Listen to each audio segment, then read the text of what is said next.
So this is the question. How do you raise funds at church the pain-free way? Yesterday I was in church, and then out of the blue, the fundraising committee chair came up to me and said, "We want you to raise 30,000 for the children's service." And I'm thinking, okay, let's do it. And you know how the normal church fundraising is in Ghana. So the committee gets a bunch of things that they want you to auction, whether it's Bibles or religious artifacts, whatever.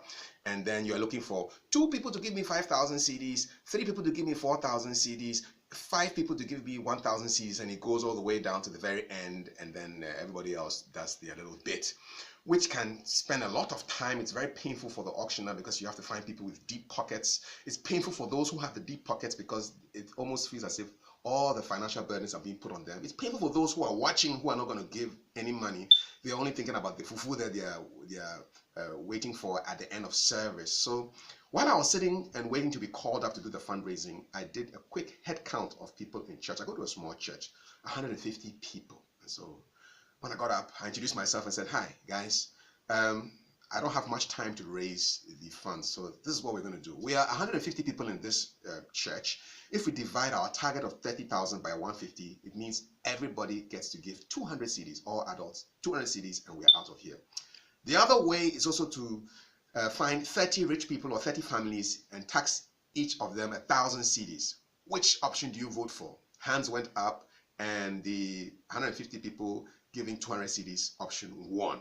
And so we did the fundraising. It didn't take too long. And after I had done a lot of taking pledges and checks and mobile money, yes, we do mobile money as well, and cash. We also did then the traditional Kofi Anama silver collection way, where people give according to the days on which they were born.